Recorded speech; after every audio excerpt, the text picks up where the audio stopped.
धर्म स्थापना के मार्ग पर आगे बढ़िए वासुदेव।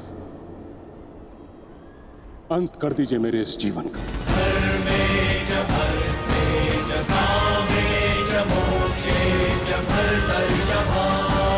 मैं स्वयं को आपको समर्पित करता हूं।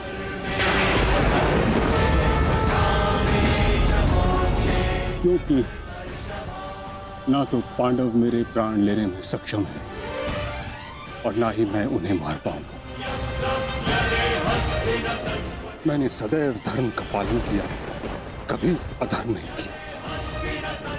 यदि कोई अधर्म हुआ तो केवल ये कि मैंने आपको प्रतिज्ञा तोड़ने पर विवश किया। यदि आपको ऐसा लगता है कि आपने कोई अधर्म नहीं किया तो यह आपकी सबसे बड़ी भूल है गंगापुत्र। अवश्य आपने सदैव धर्म का पालन किया गंगापुत्र, किंतु केवल अपने लिए, अपने वचनों के लिए। और यही आपका सबसे बड़ा अधर्म है। क्योंकि जिसके पास शक्ति हो उसे स्वयं के लिए नहीं, संसार के लिए उत्तरदायी होना चाहिए। और जो आप नहीं हो पाए गंगापुत्र।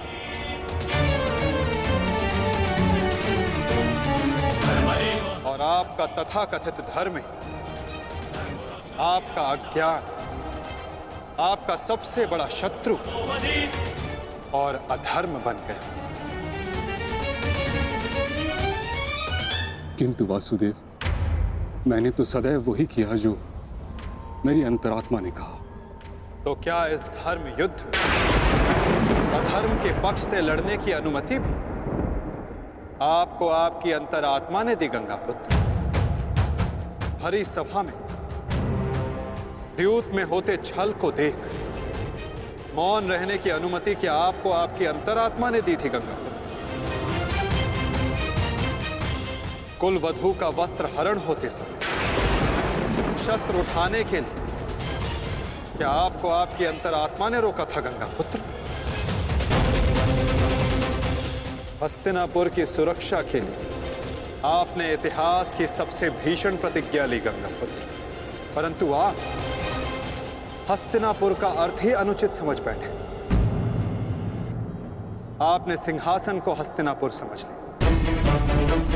और देखिए, उसी भूल का, उसी अधर्म का परिणाम है ये महाविनाश गंगापुत्र। आपने हस्तिनापुर के सिंहासन का त्याग नहीं, आपने संसार के प्रति अपने कर्तव्यों का त्याग किया था गंगापुत्र। और यही आपका सबसे बड़ा अधर्म था।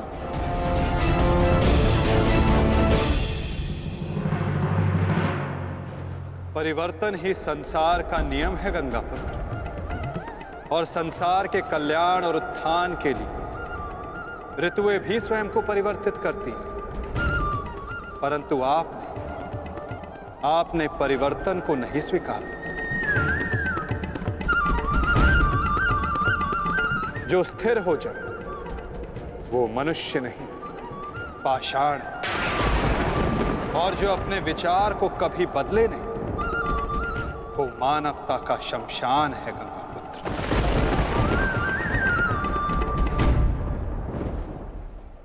अपने कर्म के प्रति सजग ना रहना सबसे बड़ा अधर्म होता जो आपने किया गंगापुत्र। और यही इस महायुद्ध, इस महाभारत के होने का कारण बना।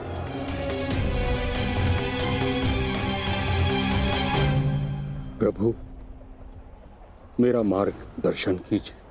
आपका कर्तव्य यह है गंगापुत्र कि आप अपने शस्त्र को त्याग कर अपने जीवन का बलिदान देकर इस अधर्म को रोकें।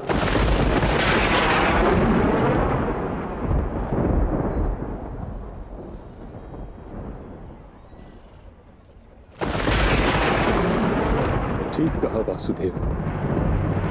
कदाचित मेरा अंत ही इस समस्या का समाधान है। आज जबकि मुझे अपनी भूल का भान हो गया है,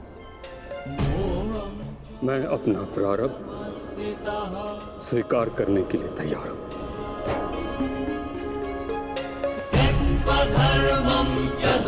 चक्र का संधान कीजिए वासुदेव, और मुझे मृत्यु का सौभाग्य देने की कृपा कीजिए।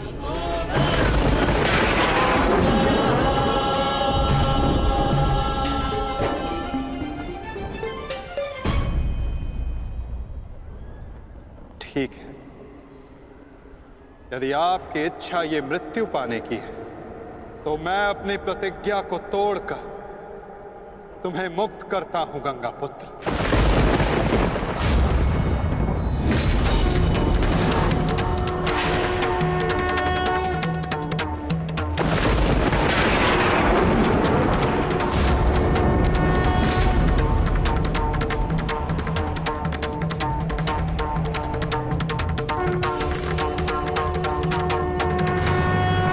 नहीं माधव, आपने इस धर्म युद्ध का बीड़ा उठाया है, वचन तोड़कर उसे कलंकित मत कीजिए। मैं नहीं चाहता कि आप पर कोई उंगली उठे। नहीं पार्थ, मेरी प्रतिज्ञा टूटने की अपेक्षा से अधिक महत्वपूर्ण धर्म की स्थापना है।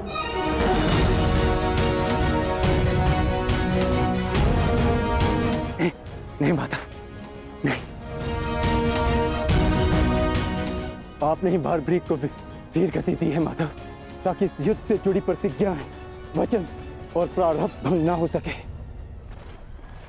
तो क्या आप स्वयं इसे तोड़ देंगे?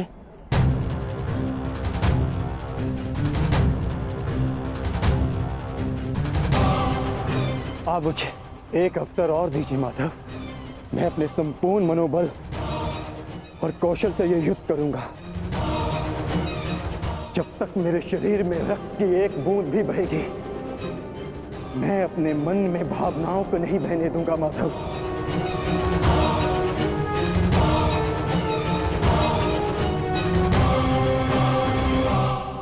मैं पितामह का अंत करूंगा, अंत करूंगा, अंत करूंगा, अंत करूंगा।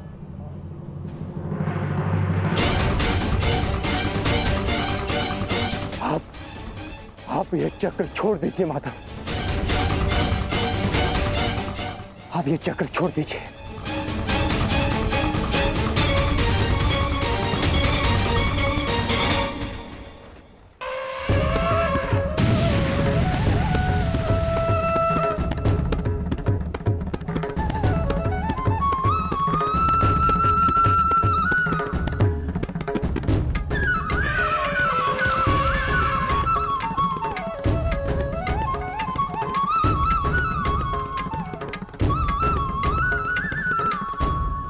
उठो पार्थ।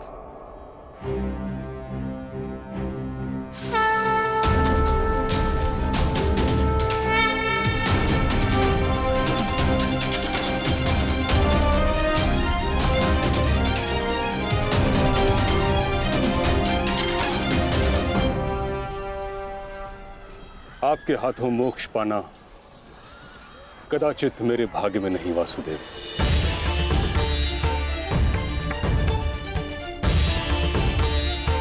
नहीं गंगा पुत्र, आपका वध करना मेरा प्रारब्ध ही नहीं था, अर्जुन का प्रारब्ध है। और मैंने ये चक्र संधान केवल इसलिए किया ताकि मैं अर्जुन को दिखा सकूं कि आपका भी वध करना असंभव नहीं।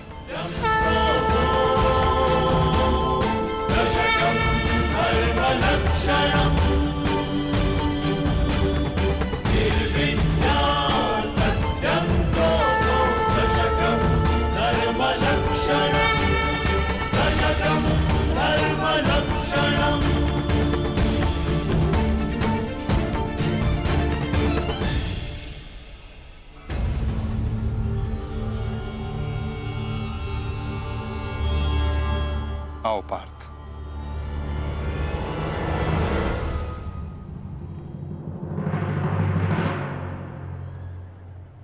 पुत्र अर्जुन, युद्ध आरंभ करें। मैं सज्ज हूं पितामह।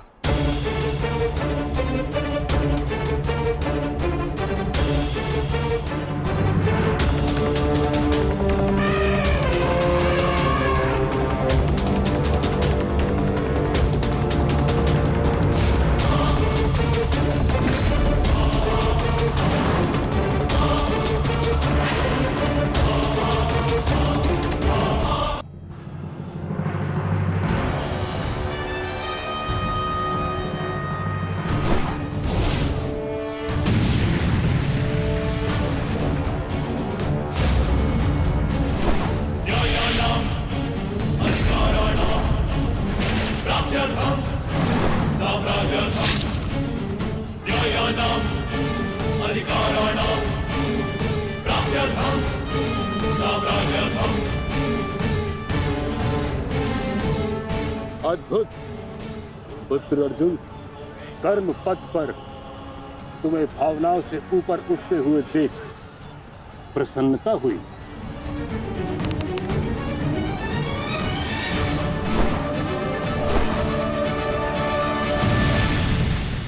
जब तक महामहिम के हाथ में शस्त्र हैं, उनके प्रहार की धारा कोई नहीं रोक सकता और ना ही उन्हें कोई निरस्त्र कर सकता है।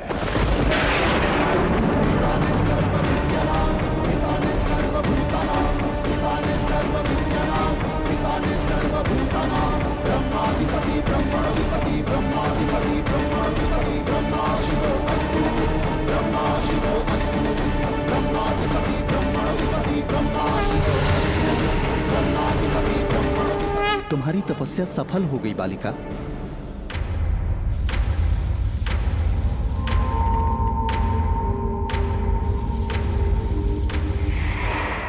मांगो, क्या मांगना चाहती हो? गंगा पुत्र भीष्म का नाश। किंतु गंगा पुत्र का वध मेरे वश में भी नहीं है शिखंडिनी। परंतु अपने जीवन का अंत तो मेरे वश में है ना। 2 बार मैं अपना जीवन त्याग कर चुकी हूं। इस बार भी मैं फिर जन्म लूंगी और अगले जन्म में भीष्म का अंत करने आऊंगी।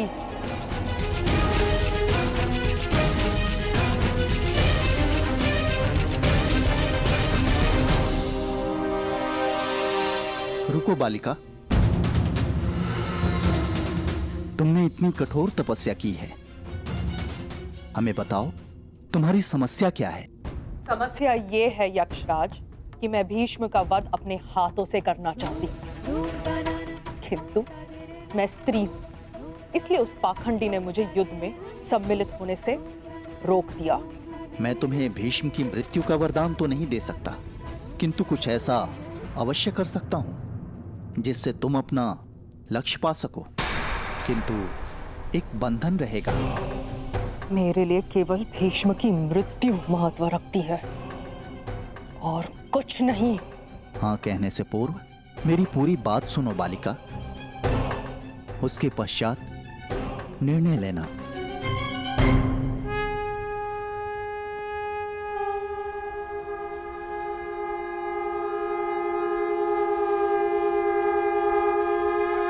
पुत्र अर्जुन, आज तुम कुशलता पूर्वक लड़े, परंतु मेरे वध के लिए यह पर्याप्त नहीं।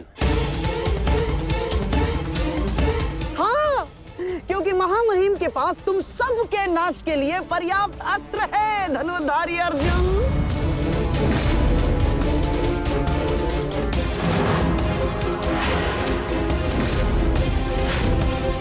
शीघ्र तुम सब इस संसार का त्याग करोगे और आप वासुदेव, आप तो इन सब के मार्गदर्शक है ना, तो बताइए आपके पास महामहिम के कौशल का कोई तोड़ है?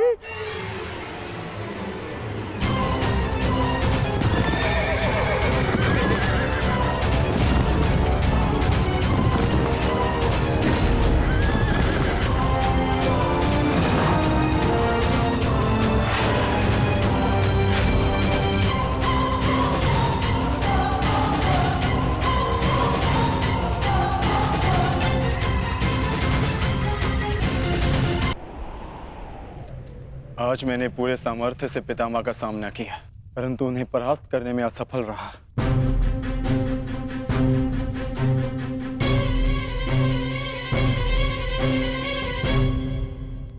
हर योद्धा के उत्तर के लिए कोई ना कोई और योद्धा होता है।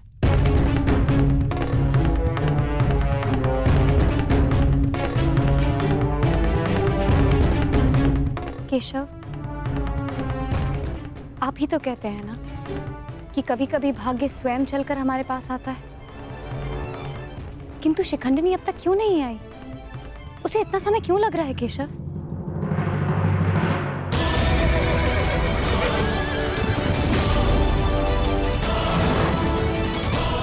हम उन्हीं की प्रतीक्षा कर रहे हैं पांचाली। ये शिखंडिनी अपनी तपस्या में असफल हुई तो पितामह हमारी सेना का अंत कर देंगे और हमारे पास केवल और केवल 2 अक्षणीय सेना शेष है। अरे तो क्या करें? कुछ तो करना ही होगा, अन्यथा हम इस युद्ध में पराजित हो जाएंगे।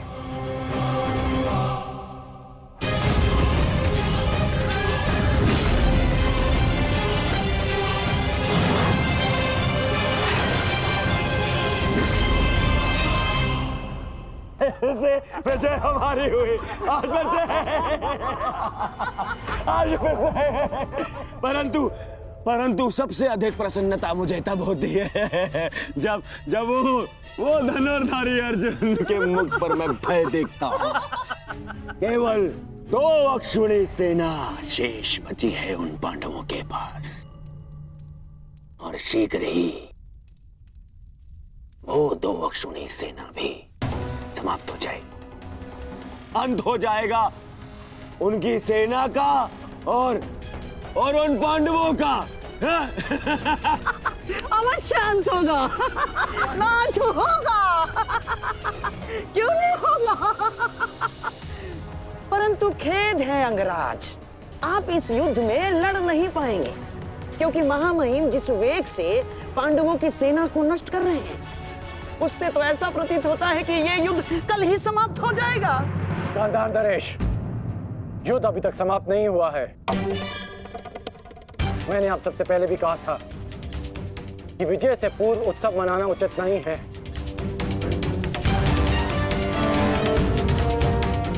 हो सकता है कि कल पांडवों को महामहिम के प्रहार की ढाल मिल जाए।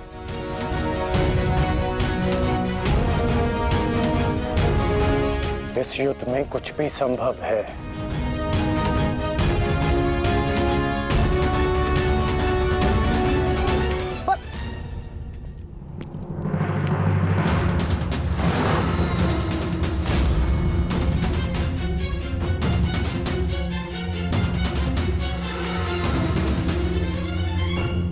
कौन हो तुम? मैं इस युद्ध का अंत हूं। मैं भीष्म की मृत्यु हूं। देवी शिखंडिनी,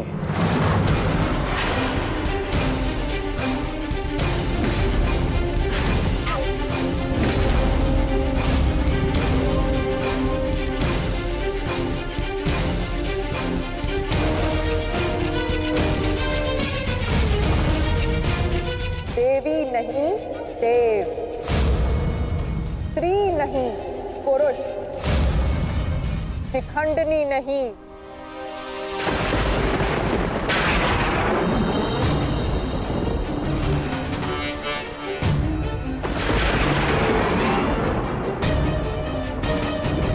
शिखंडी।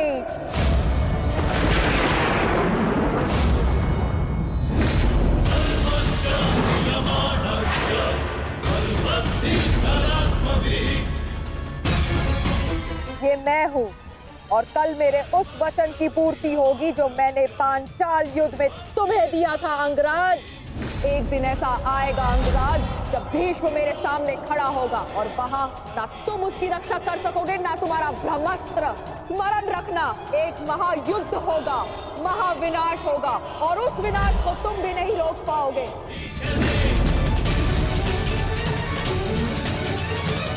बधाई हो, कल से तुम इस युद्ध में प्रवेश करोगे। कल कुरुक्षेत्र एक योद्धा को विदा करेगा और दूसरे योद्धा का स्वागत।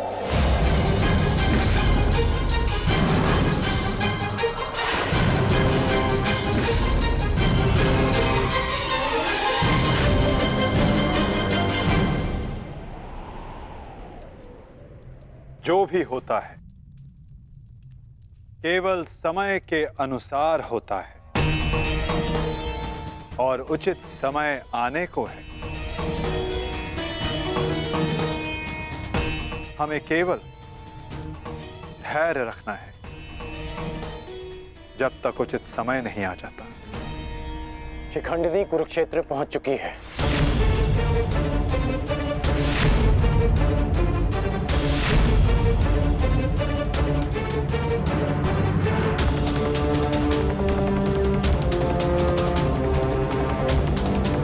शिखंडिनी के आगमन में आपकी संभावित मृत्यु छिपी है, फिर भी आप मुस्कुरा रहे हैं।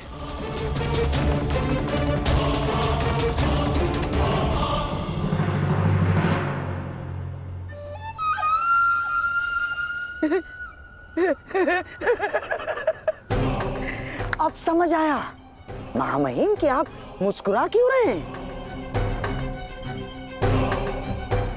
युद्ध के नियमानुसार शिखंडिनी युद्ध में भाग ले ही नहीं सकती, क्योंकि वो एक स्त्री है। नहीं, वो स्त्री नहीं पुरुष है। शिखंडिनी नहीं, शिखंडी है। वो स्त्री से पुरुष में परिवर्तित हो चुकी है और कल वो युद्ध में प्रस्तुत होगा और उसका एक ही उद्देश्य है, मां महिम का वध।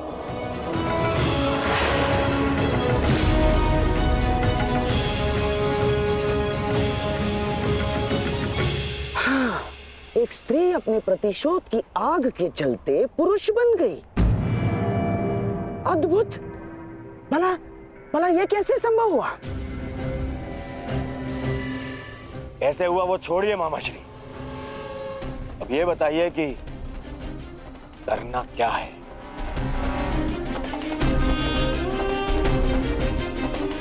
चिंता ना करो मेरे होने वाले सम्राट।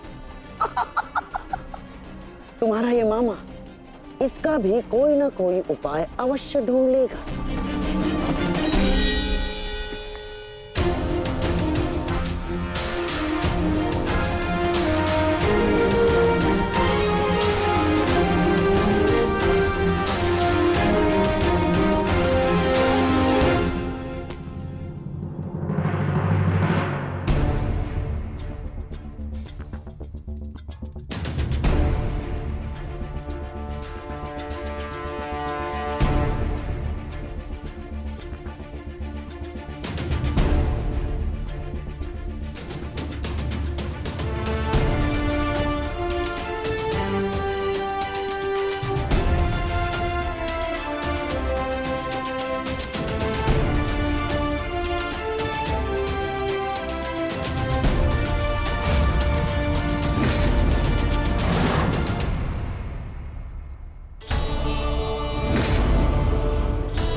नहीं पांचाली, समय बदल गया है।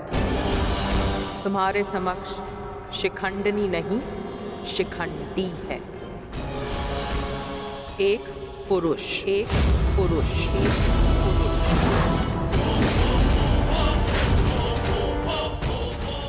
और तुम्हें पर पुरुष का स्पर्श करने की अनुमति नहीं है।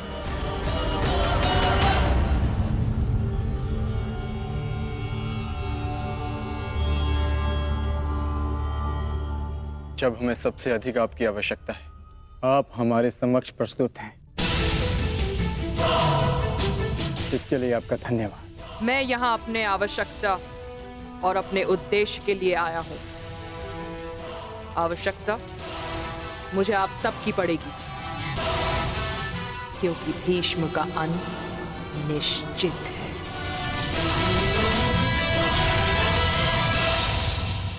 ये मेरा वचन है, हम आपका पूर्ण रूप से समर्थन करेंगे, फिर चाहे कुछ भी हो जाए।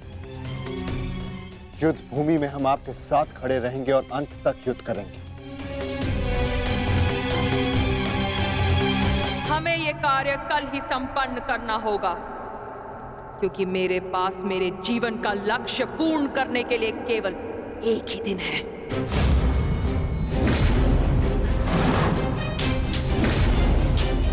केवल एक दिन? परंतु क्यों? तुम्हारी समस्या ये है कि तुम एक स्त्री हो, जिस कारण तुम भीष्म से द्वंद्व नहीं कर सकती। मैं तुम्हें पुरुष बनने का वरदान देता हूं, ताकि तुम भीष्म को परास्त कर सको। किंतु स्मरण रहे कि ये वरदान केवल 8 प्रहर अर्थात एक दिन के लिए रहेगा। हमारे शत्रुओं को इसका भान नहीं होना चाहिए कि शिखंडिनी केवल एक दिन के लिए पुरुष है।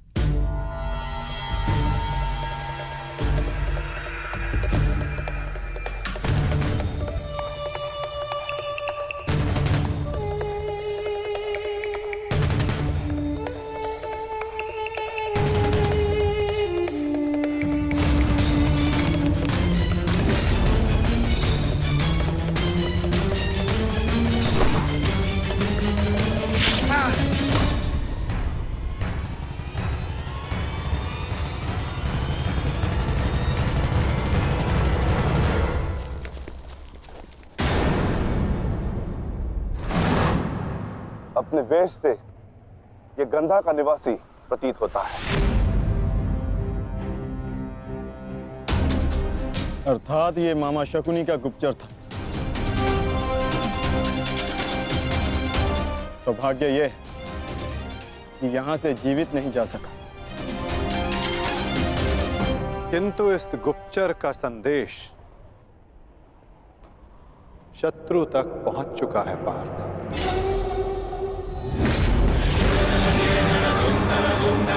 केवल 8 प्रहर, केवल 8। उसके पश्चात ना उस शिखंडी का कोई अस्तित्व रहेगा और ना ही भीष्म पितामह कोई संकट होगा।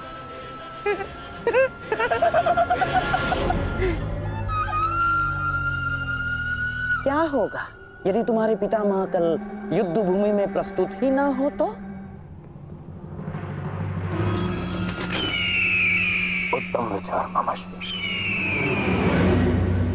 मैं एक योद्धा हूं और मृत्यु के भय से छुपूंगा नहीं। या तो वीर गति को प्राप्त हो जाऊंगा या फिर विजय प्राप्त करूंगा। 8 प्रहर तो क्या, 8 क्षण के लिए भी मैं युद्ध से विमुख नहीं रहूंगा। क्षमा कीजिएगा मामही, परंतु वीर होने में और मूर्ख होने में अंतर होता है। जानबूझकर मृत्यु के मुख में जाना क्या उचित है? एक महान योद्धा की भांति आप गौरव और सम्मान की मृत्यु चाहते हैं, परंतु अपनी सेना के प्रति आपके उत्तरदायित्व का क्या? आप भली भांति जानते हैं कि सेना आप पर पूरी तरह निर्भर है। फिर भी मामही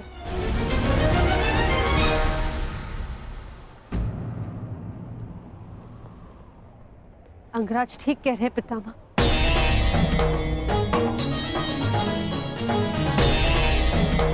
आपके और हस्तिनापुर के हित में यही श्रेष्ठ होगा। कल आप युद्ध में सम्मिलित ना हो। कुंती पुत्री, ये जानते हुए भी कि तुम हस्तिनापुर में अपने शत्रुओं से घिरी हुई हो, तुमने यहां रहने का निर्णय क्यों लिया?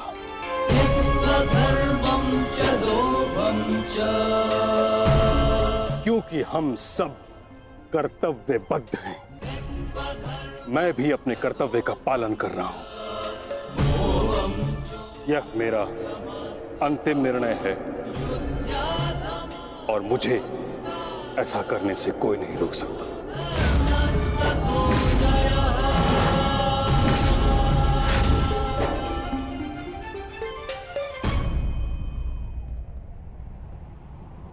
मित्र, चाहे कुछ भी हो जाए, कल तुम्हें पितामह की रक्षा करनी होगी। हम अवश्य पितामह की रक्षा करेंगे, किंतु इससे पूर्व ये अधिक महत्वपूर्ण है अंगराज, हमारी समस्या का अंत होना। हमें समय मिलते ही शिखंडी का वध करना होगा। उसके पश्चात हमें इस युद्ध में विजय पाने से कोई नहीं रोक सकता।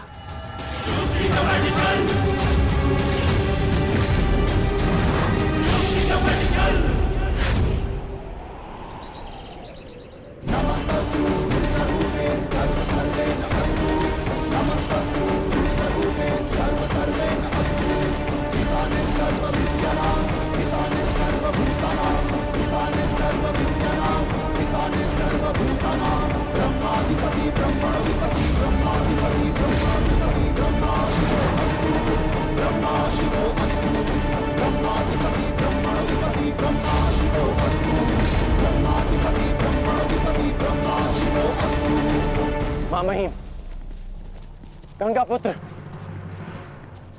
आप ऐसा क्यों कर रहे हैं? मैं केवल अपने धर्म का पालन कर रहा हूं। मैंने सदैव यही किया है।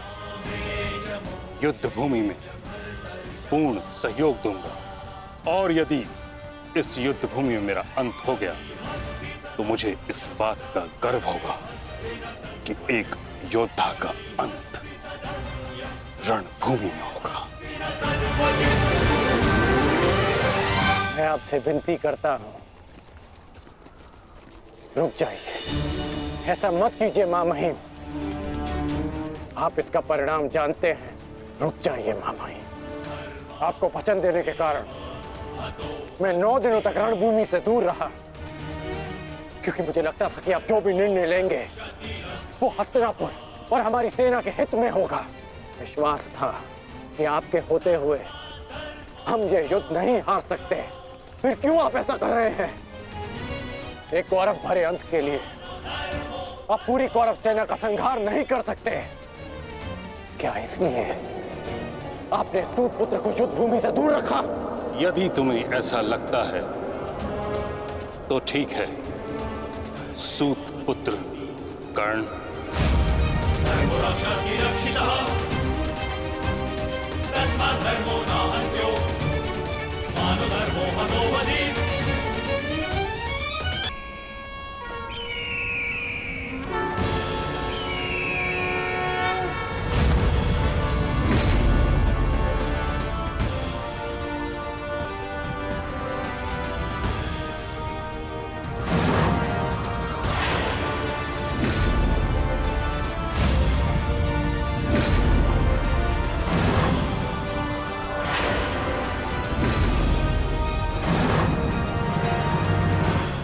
दुर्योधन, स्मरण रहे, आज हमारा केवल एक ही उद्देश्य है, महामहिम की रक्षा, और उसके लिए आवश्यक है शिखंडी का अंत।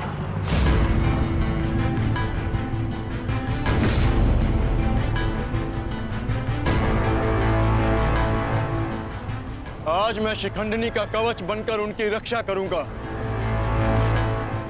चाहे कुछ भी हो जाए, हमें शिखंडिनी को पितामह तक पहुंचाना ही होगा।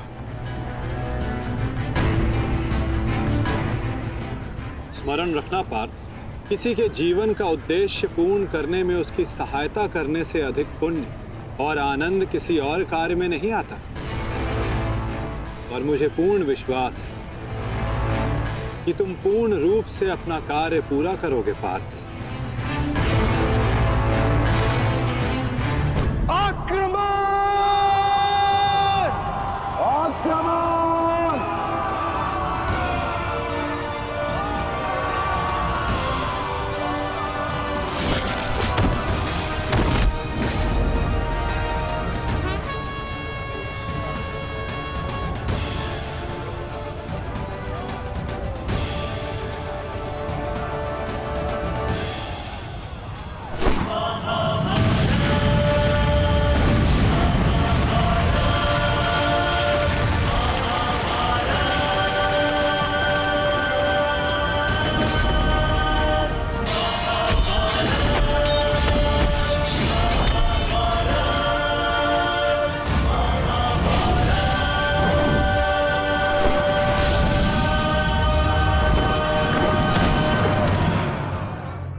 एक सूत पुत्र मेरी ओर से युद्ध में भाग नहीं लेगा। भले ही कर्ण अंगराज है, परंतु यह बात भी सत्य है कि इसका जन्म एक सूत के घर हुआ है।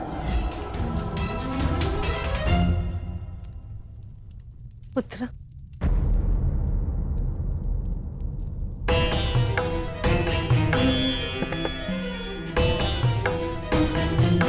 तुम यहाँ अंदर क्यों बैठे हो? क्योंकि अभी भी मैं महामहिम के आदेश का पालन कर रहा हूं।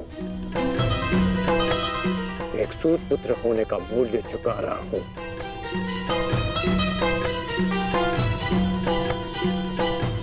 अर्थात तुम पितामह को अभी भी नहीं समझ पाए कर्णपुत्र। उन्होंने तुम्हें युद्ध में भाग लेने से इसलिए नहीं रोका क्योंकि तुम एक सूत पुत्र हो, इसलिए रोका क्योंकि वो जानते हैं कि तुम मेरे पुत्र हो।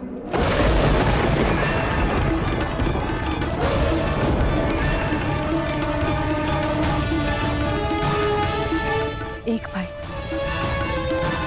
एक दूसरे से द्वंद्व ना करे, एक दूसरे का रक्त ना बहे, इसलिए उन्होंने तुम्हें यही रहने का आदेश दिया।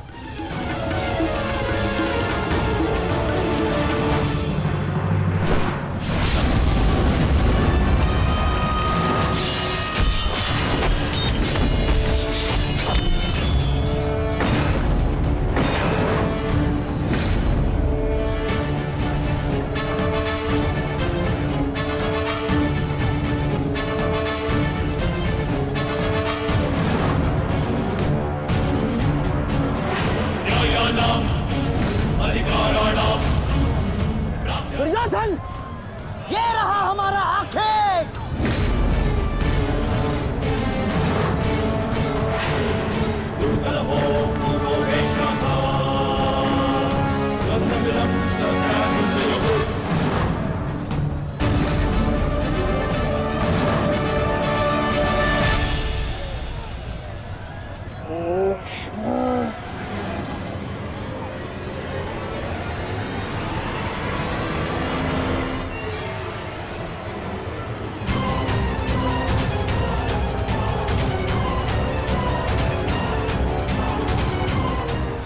शिखंडी,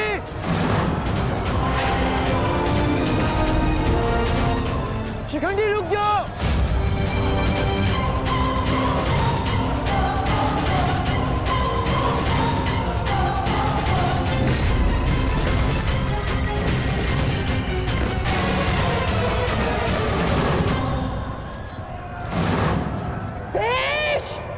तुम्हारा समय पूर्ण हुआ।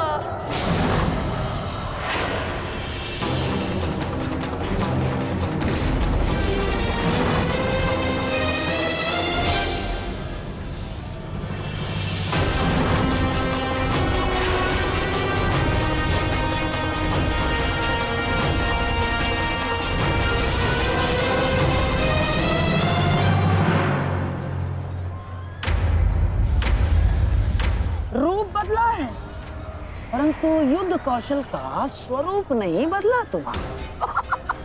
अब देखना यह है कि पुरुष बनकर कुछ पौरुष बचा भी है या नहीं। पुरुष के भांति लड़ सकते हो या नहीं। माधव, हमें शीघ्र अतिशीघ्र शिखंडी तक पहुंचना होगा।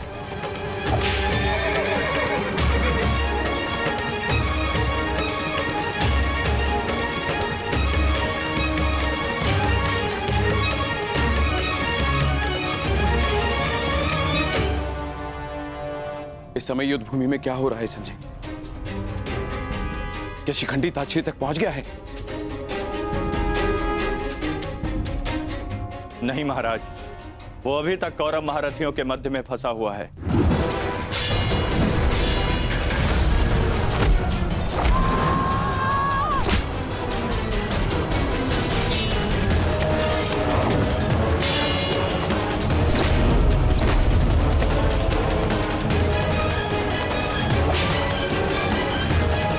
शिखंडी है कहाँ?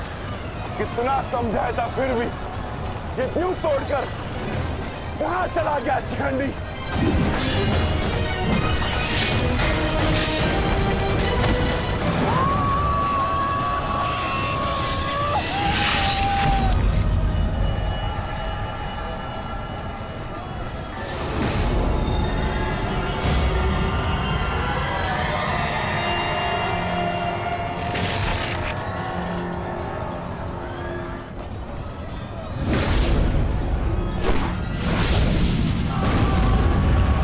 हमें शीघ्र शीघ्र पितामह तक पहुंचना होगा।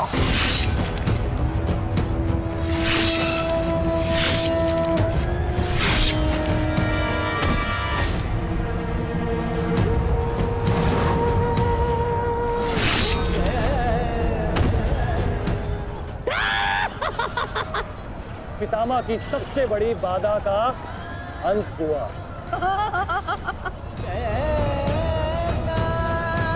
शिखंडी, अब तुम अपना उद्देश्य अगले जन्म में पूर्ण करना।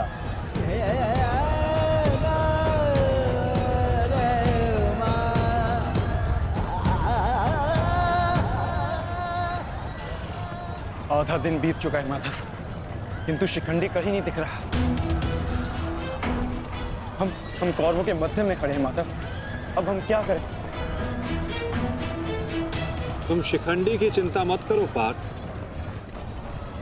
शिखंडी केवल पितामह को शस्त्र त्यागने पर विवश करेंगे। वास्तविक कार्य तो तुम पांचों भाइयों का है पार्थ।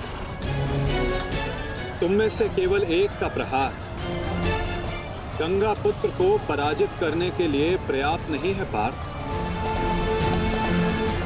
केवल तुम पांचों के सम्मिलित प्रहार से गंगा पुत्र को पराजित किया जा सकता है।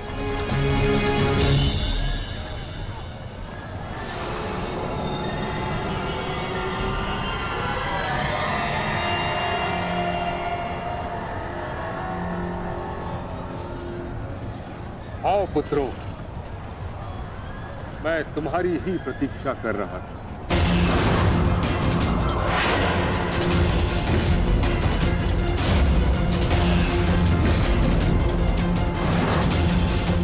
मेरा सम्मान करते हो, परंतु शत्रु पर प्रहार करना तुम्हारा कर्तव्य है, ये मत भूलना। मैं तुम सबको द्वंद्व की चुनौती देता हूं।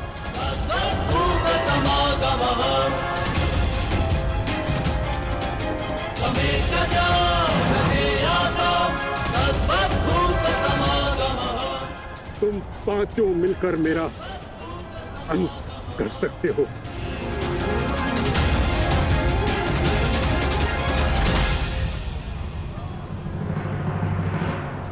उठाओ अपने शस्त्र पुत्रों और प्रहार करो।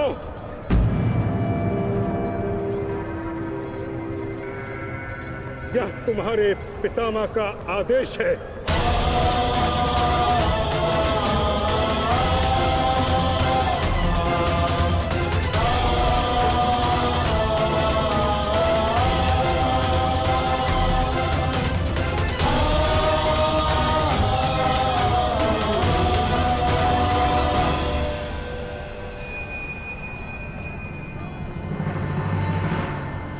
प्रहार करो, प्रहार करो।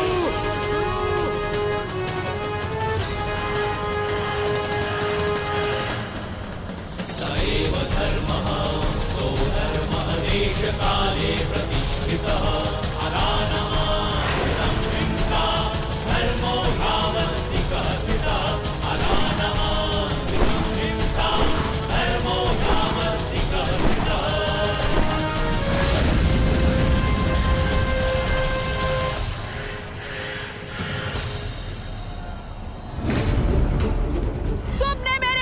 अन्याय किया है भीष्म। मैं नया जन्म लेके आऊंगी भीष्म, तुमसे प्रतिशोध पूर्ण करने।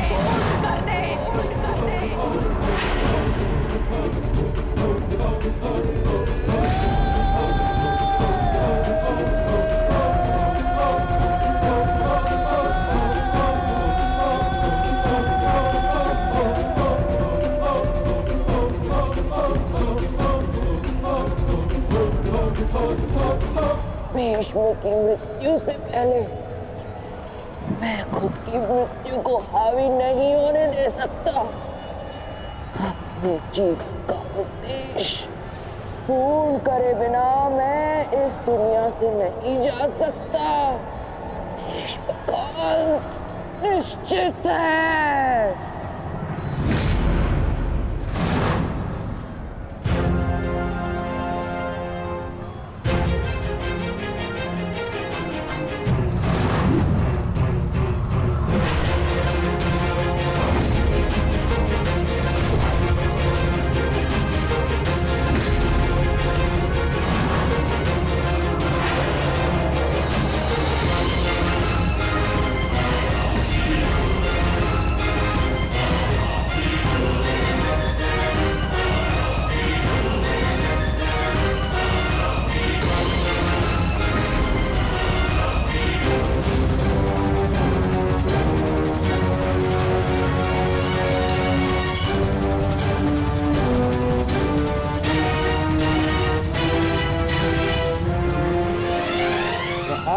पुत्रों,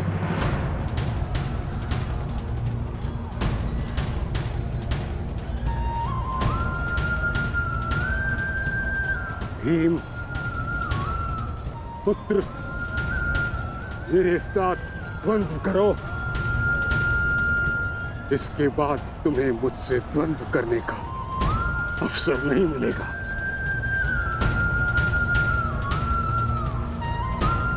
स्वयं को महायोद्धा सिद्ध करो। मैं उन पे प्रहार कैसे कर सकता हूं जिन्होंने सदैव मुझे सीख दी है? नहीं पितामह, ऐसा कदापि नहीं कर सकता। आज मैं ही तुम्हें धर्म के लिए मुझ पर प्रहार करने की अनुमति देता हूं।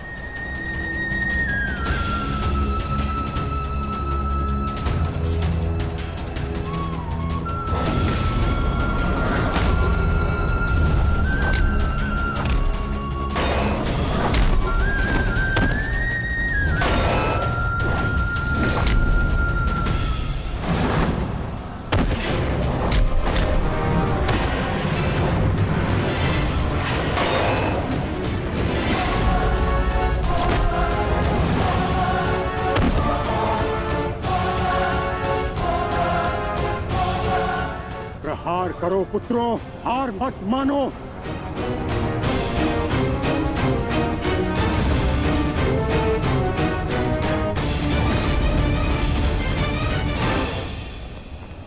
पुत्र अर्जुन,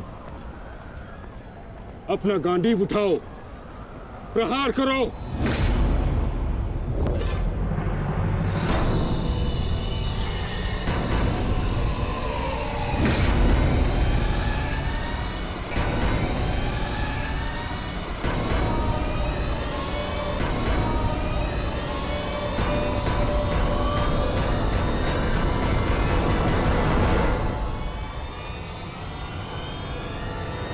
मेरा वचन है अंबा देवी, जब भी तुम मेरा काल बन के मेरे सामने आओगी, मैं तुम्हारे समक्ष अपने शस्त्र अपने त्याग दूंगा, अपने त्याग दूंगा, अपने त्याग दूंगा, त्याग दूंगा।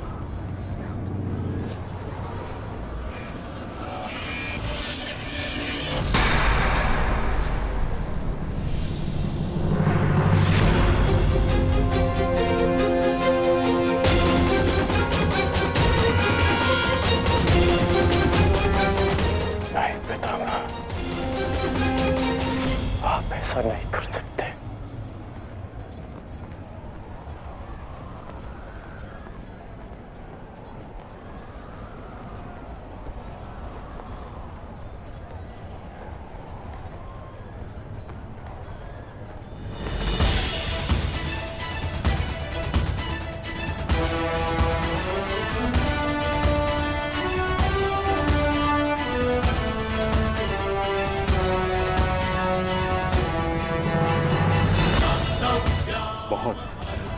विलंब कर दिया आपने आने में अंबा देवी। कितने वर्षों से मैं आपकी प्रतीक्षा कर रहा हूं, अब और प्रतीक्षा नहीं होती।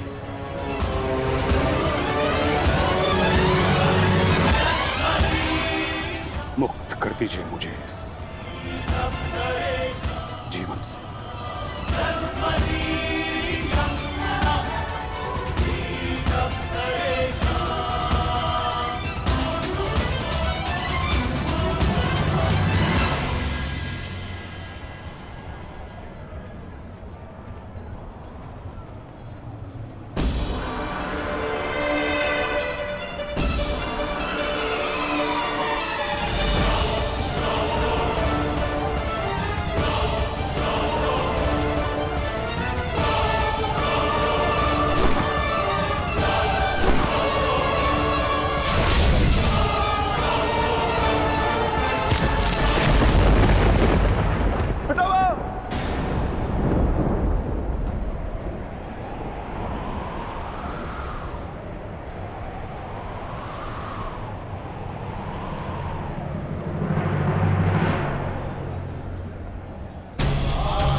पापी पुत्रों, मेरे लिए व्यर्थ चिंतन मत करो, अपना उद्देश्य पूर्ण करो।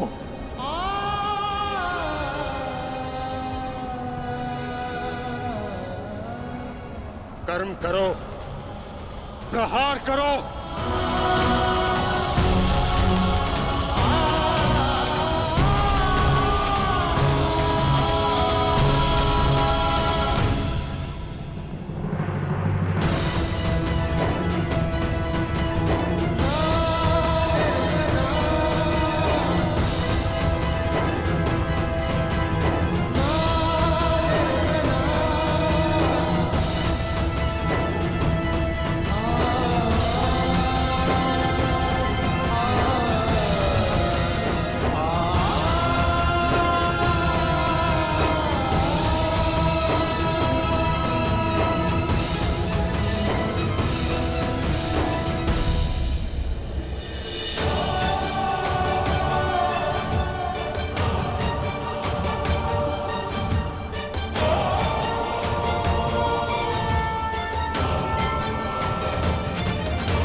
यही तुम्हारा अंतिम अवसर है पार्थ। पितामह को इस पीड़ा से मुक्त करो पार्थ।